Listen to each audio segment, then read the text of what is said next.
Albert Einstein ये एक ऐसा नाम है जिसको सुनते ही हमें E=mc² थ्योरी ऑफ रिलेटिविटी और स्पेस टाइम जैसे सिद्धांत याद आ जाते हैं।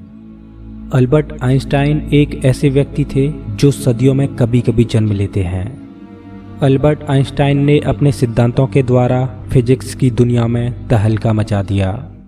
अल्बर्ट आइंस्टाइन ही वो व्यक्ति थे जिन्होंने न्यूटन के गुरुत्वाकर्षण के नियम को चुनौती देते हुए गुरुत्वाकर्षण पर नई थ्योरी दी। अक्सर वैज्ञानिक पहले एक्सपेरिमेंट करते हैं और एक्सपेरिमेंट के आधार पर जो निष्कर्ष निकलता है उसके आधार पर थ्योरी देते हैं।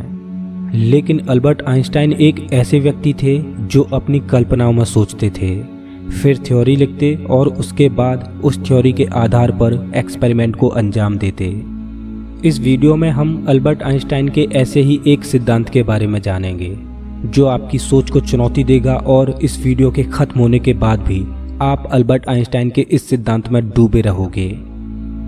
इस ब्रह्मांड के कण-कण में एक चीज विद्यमान है, वो है गति। ब्रह्मांड में मौजूद कण-कण में गति ब्रह्मांड के जन्म से ही शुरू हो गई, लेकिन पृथ्वी पर मौजूद हम बुद्धिजीवी मनुष्यों ने गति को भौतिक तरीके से करीब 300 साल पहले पहचाना, जब दुनिया ने गति के नियमों को एक नए नाम से पहचाना, सर आइजैक न्यूटन। न्यूटन के गति के नियमों ने इस दुनिया को समझने का एक नया तरीका दिखाया। न्यूटन ने बताया कि कोई भी वस्तु स्थिर या गति की अवस्था में तब तक रह सकती है जब तक उस वस्तु पर कोई बाहरी बल ना लगाया जाए। किसी भी वस्तु पर लगाया गया बल उसकी गति को बढ़ा भी सकता है और घटा भी सकता है।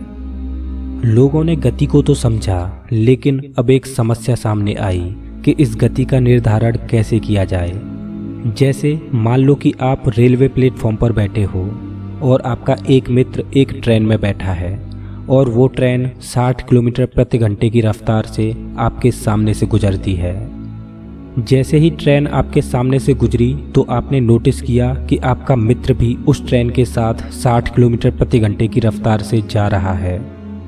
ठीक उसी समय ट्रेन में बैठा आपका दोस्त नोटिस करता है कि ट्रेन में अन्य लोग भी बैठे हैं और वो स्थिर हैं, मतलब ट्रेन में मौजूद सभी व्यक्तियों की गति 0 है। यही वो समस्या थी कि ट्रेन की गति का मान किसके अनुमान पर निर्धारित किया जाए, ट्रेन में बैठे व्यक्ति के अनुमान पर या प्लेटफॉर्म पर मौजूद व्यक्ति के अनुमान पर। जवाब था कि दोनों अपनी अपनी जगह सही हैं। किसी भी वस्तु की गति का मान इस बात पर निर्भर करता है कि उसका अनुमान स्थिर होकर लगाया जा रहा है या गतिशील होकर। इसका निष्कर्ष ये था कि गति निरपेक्ष नहीं बल्कि सापेक्ष है। अगर आसान भाषा में कहें तो गति का निर्धारण इस बात पर निर्भर करता है कि वो किसके सापेक्ष है। जैसे पृथ्वी अपनी धुरी पर घूम रही है, लेकिन हमें महसूस होता है कि पृथ्वी स्थिर है और हम भी स्थिर हैं, लेकिन अंतरिक्ष से देखने पर पृथ्वी हमें घूमती हुई नजर आएगी। पृथ्वी से सूर्य हमें स्थिर लगता है, लेकिन अगर आकाशगंगा की दृष्टि से देखा जाए तो सूर्य मिल्की वे गैलेक्सी की परिक्रमा कर रहा है। 17वीं सदी में भौतिक विज्ञान में सापेक्षता का पहला सिद्धांत दिया गया कि स्थिर या एक समान गति की अवस्था में भौतिकी के नियम नहीं बदलेंगे। आसान भाषा में कहें तो प्लेटफॉर्म पर बैठे आप अगर भौतिकी का कोई प्रयोग कर रहे हो और उसी प्रयोग को गतिशील ट्रेन में बैठा आपका दोस्त भी कर रहा है, तो दोनों के परिणाम समान होंगे। न्यूटन के समय से चले आ रहे इस क्लासिकल थ्योरी ऑफ रिलेटिविटी नामक सिद्धांत को 19वीं सदी में आकर चुनौती मिली। जब मैक्सवेल नामक वैज्ञानिक के सिद्धांतों पर प्रयोग किया गया तो पाया कि ब्रह्मांड में एक ऐसी भी गति मौजूद है जो किसी के सापेक्ष नहीं बल्कि निरपेक्ष है और उसका मान स्थिर है। वो है प्रकाश की गति, जिसका मान 3 लाख किलोमीटर प्रति सेकंड है। माइकलसन और मोर्ले नामक वैज्ञानिकों ने ये साबित किया कि प्रकाश की गति किसी भी माध्यम पर निर्भर नहीं करती। अब चाहे आप प्रकाश की गति को स्थिर होकर देखो या किसी तेज गति से चलने वाली ट्रेन में बैठकर देखो। आइए इसको एक उदाहरण से समझते हैं। मान लो कि आप प्लेटफॉर्म पर बैठे हो और आपका दोस्त 60 किलोमीटर प्रति घंटे की रफ्तार से चल रही ट्रेन में बैठा है। जब आप अपने दोस्त को प्लेटफॉर्म से देखते हो तो आपने नोटिस किया कि आपका दोस्त 60 किलोमीटर प्रति घंटे की रफ्तार से जा रहा है। लेकिन मान लो कि अब आपका दोस्त ट्रेन की गति की दिशा में 10 किलोमीटर प्रति घंटा की रफ्तार से दौड़ने लगता है। तो अब आपने नोटिस किया कि आपके दोस्त की गति 70 किलोमीटर प्रति घंटा हो गई, क्योंकि आपके दोस्त की गति उस ट्रेन की गति में जुड़ गई। अब इसी वाक्य को नेक्स्ट लेवल पर देखते हैं। वैसे ऐसा कभी होगा तो नहीं, लेकिन फिर भी मान लो कि अब ट्रेन की गति प्रकाश की गति के बराबर है और प्रकाश की गति से चल रही ट्रेन में जब आपका दोस्त ट्रेन की गति की दिशा में प्रकाश की ही गति से दौड़ता है, तो ऐसी परिस्थिति में प्लेटफॉर्म से देखने पर आपको आपके दोस्त की गति प्रकाश की गति की दोगुनी दिखनी चाहिए। लेकिन सत्य तो ये है कि आपको अपना दोस्त प्रकाश की ही गति से जाता हुआ नजर आएगा। प्रकाश की गति एब्सोल्यूट है, जो कि किसी पर निर्भर नहीं करती। 19वीं सदी का अंत और 20वीं सदी की शुरुआत विज्ञान की दृष्टि से बेहद खास है, क्योंकि ये वो दौर था जब भौतिक विज्ञान में क्रांतिकारी सिद्धांत सम्मिलित हुए, और यही वो दौर था जिसमें अल्बर्ट आइंस्टाइन ने भौतिकी की दुनिया में अपना योगदान दिया। प्रकाश की कांस्टेंट गति ने अल्बर्ट आइंस्टाइन के दिमाग में हलचल मचा दी। अल्बर्ट आइंस्टाइन एक ऐसे व्यक्ति थे जिनकी अवधारणाएं कल्पनाओं में जन्म लेती और गणितीय समीकरणों द्वारा साबित होती, जिन पर बाद में वैज्ञानिक प्रयोग करते तो उन्हें सही पाते। वो कहते हैं ना, जिसकी सोच बड़ी होती है तो उसके द्वारा किए गए कार्य भी बड़े होते हैं। ऐसे ही बड़ी सोच वाले व्यक्ति थे अल्बर्ट आइंस्टाइन। जहाँ पर आम इंसानों की सोच खत्म होती थी, वहाँ से अल्बर्ट आइंस्टाइन की सोच शुरू होती। अल्बर्ट आइंस्टाइन ने कल्पना की कि ऐसा क्या कारण है कि प्रत्येक स्थिति में प्रकाश की गति हमेशा कांस्टेंट यानी नियत रहती है। उन्होंने कल्पना की कि ऐसी क्या घटना घटेगी जब वो प्रकाश की गति से ट्रैवल करेंगे। कल्पना करने के साथ साथ उन्होंने गति के सूत्र को भी ध्यान में रखा। Speed is equal to distance upon time. उन्होंने अपनी कल्पना में पाया कि किसी भी चीज़ की गति दूरी और समय के अनुपात पर निर्भर करती है। अगर प्रकाश की गति कांस्टेंट यानी नियत है, इसका मतलब गति में कोई भी बदलाव नहीं हो रहा, बल्कि दूरी और समय अपने आप को बदल रहे हैं। अल्बर्ट आइंस्टाइन ने बताया कि प्रकृति अपने फंडामेंटल लॉज को टूटने नहीं देती, बल्कि इनका बचाव करती है, और प्रकृति का ऐसा ही एक फंडामेंटल लॉ है प्रकाश की गति, जो कि 3 लाख किलोमीटर प्रति सेकंड है, जो किसी भी स्थिति में नहीं बदलती। और प्रकृति अपने फंडामेंटल लॉ यानी प्रकाश की गति को एक समान रखने के लिए स्पेस और टाइम को ही बदल देती है। अल्बर्ट आइंस्टाइन का ये कॉन्सेप्ट फिजिक्स की दुनिया में तहलका मचाने के लिए तैयार था।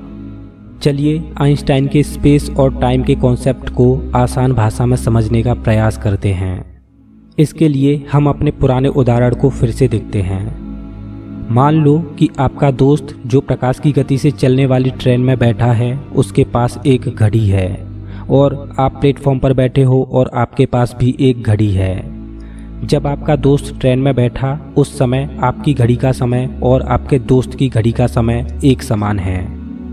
अब आप प्लेटफॉर्म पर खड़े होकर उस प्रकाश की गति से चलने वाली ट्रेन को देख रहे हो जिसमें आपका दोस्त बैठा है। आपने देखा कि जो प्रकाश की गति से चलने वाली ट्रेन थी, उसकी लंबाई बहुत कम हो गई है, और ट्रेन में आपके दोस्त के पास जो घड़ी मौजूद है, उसका समय आपकी घड़ी की समय की अपेक्षा बहुत धीमी रफ्तार से चल रहा है। इसका कारण है प्रकृति अपने फंडामेंटल लॉ को टूटने से बचा रही है। इस वजह से ट्रेन की गति प्रकाश की गति के बराबर रखने के लिए स्पेस और टाइम दोनों ही बदल गए, यानी ट्रेन की लंबाई और ट्रेन में मौजूद घड़ी का समय दोनों ही बदल गए।